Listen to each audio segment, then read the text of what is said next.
Why drinking water at the wrong time could be causing your nighttime bathroom trips. You go to bed feeling fine, no unusual pressure, nothing that would make you think twice. Then an hour or two later, you're wide awake, walking to the bathroom in the dark, and by the time you're back under the covers, real sleep feels like it's already slipped out of reach. If that's happened 3 nights this week, or every night for the last year, you're not imagining it and you're not broken. Something specific is going on with how your body handles fluid once you lie down, and for most people over 60, it has almost nothing to do with how much water they're drinking overall. There's a pattern I see over and over in people dealing with this, and once you understand it, a lot of the mystery goes away. Here's the basic biology behind it, and once this part clicks, the rest starts making a lot more sense. Your kidneys aren't running at a constant rate all day and night. They shift gears depending on the time of day, largely controlled by a hormone called vasopressin I. That's the same thing as antidiuretic hormone. You may have heard it called either name. During the day, especially in the morning and early afternoon, your body is set up to process fluid efficiently. Vasopressin rises in the evening and tells your kidneys to slow down, concentrate the urine, and essentially let your bladder rest overnight. That's the design. It's supposed to give you 6, 7, 8 hours without needing to get up. The problem is that design assumes a few things are happening correctly during the day, and for a lot of people over 60, they aren't. It's rarely about total water intake, and that catches most people off guard. Most people I talk to about this are actually drinking a reasonable amount, sometimes even a little dehydrated overall. What's off is the distribution when that fluid goes in. A lot of people drink very little in the morning because they don't feel thirsty yet, get busy, and then find themselves catching up in the late afternoon and evening. That pattern is exactly backwards from what your kidneys are built to handle. You're asking your body to process a large volume right when it's trying to wind down for the night, and instead of resting, your kidneys end up playing catch up. And there's a second layer to this that almost nobody connects to nighttime bathroom trips: sodium. If your diet runs on the higher end for salt, and the average American's does, fluid tends to accumulate in your tissues during the day, particularly in your legs and ankles. You might not notice it. No visible swelling, no discomfort, just a little extra fluid sitting there. But when you lie down flat at night, gravity stops holding that fluid in your legs. It moves back into circulation, travels to your kidneys, and gets filtered straight into your bladder. That's why some people feel completely fine going to bed and then find themselves urgently needing the bathroom less than 2 hours later. It's not a sudden bladder problem. It's fluid that was already there, just relocating. Anyway, once you see those two pieces together, timing and sodium, the picture starts to make a lot more sense than "you're just getting older." Age does change things here, and it's worth being honest about that instead of glossing over it. After 60, vasopressin secretion naturally declines, so your body's evening slow down signal is weaker than it used to be. On top of that, vein walls in the legs lose some elasticity over time, which makes it a little easier for fluid to pool there during the day.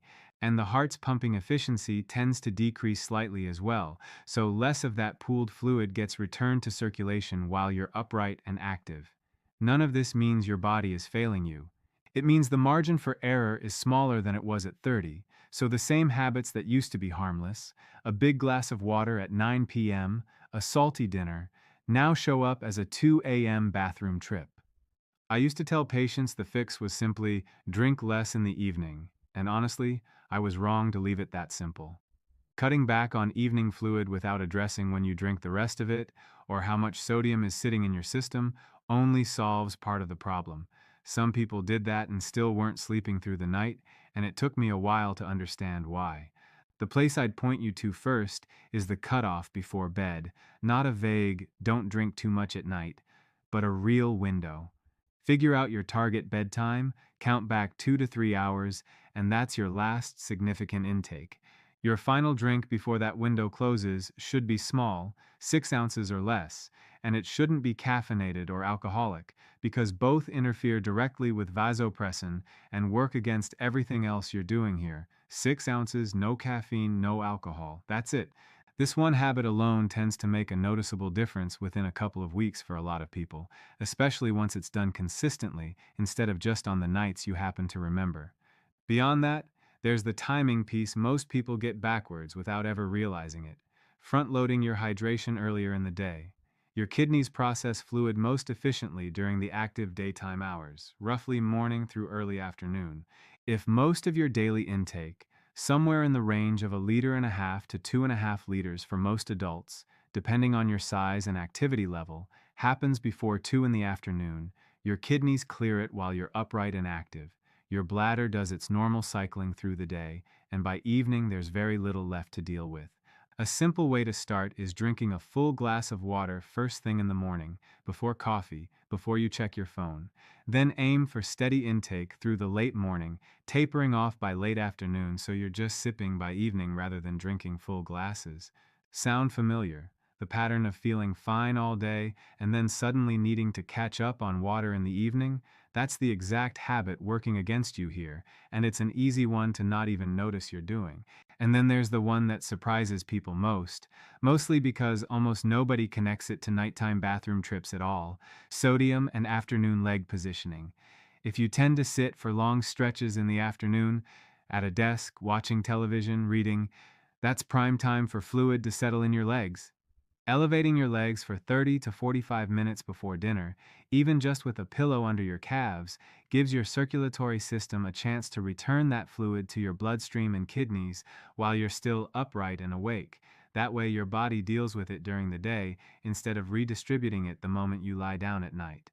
Pair that with actually reading labels and cutting back on the biggest hidden sodium sources: bread, canned soups, deli meats, most restaurant meals, and you're addressing the accumulation itself, not just managing the symptom after the fact. I want to be direct about something here, because it matters. If you're taking a diuretic, have known kidney issues, heart failure, or you've been told to monitor your fluid intake for any medical reason, none of this replaces a conversation with your doctor. Adjusting fluid timing and sodium can genuinely help a lot of otherwise healthy people, but it's not a substitute for figuring out whether there's an underlying condition driving things. Enlarged prostate, overactive bladder, sleep apnea, and a few others can all cause the same symptom and need their own evaluation. This isn't about avoiding your doctor. It's about giving your body the basic conditions it needs to work correctly, so that if something else is going on, it's easier to actually identify it instead of it being buried under a habit that was making things worse. I'll say this plainly because it's true in my experience. When I see someone with genuinely well-managed fluid timing and sodium intake who is still getting up 3 or 4 times a night, that's almost never just aging. There's usually something else worth investigating, almost every time. What I'd ask you to take from this is pretty simple. Look at when you're actually drinking through the day, not just how much. Look at your sodium, honestly, for 1 week. Just track it. Don't change anything yet. Just see where it lands. And if you tend to sit for long periods in the afternoon, try elevating your legs before dinner a few times this week and see whether it changes anything that night. None of these require a prescription or a special product. They require paying attention to timing, which is something most people have simply never been told to think about. Everything in this video is for educational purposes only. Talk to your doctor before changing anything based on what you heard here, especially if you're managing another condition. If you try any of this, I'd genuinely like to know how it goes. What changed, what didn't, what your biggest sticking point turned out to be. Leave that in the comments. And if this explains something you've been dealing with for a while, share it with someone you know who's been quietly losing sleep over the same thing.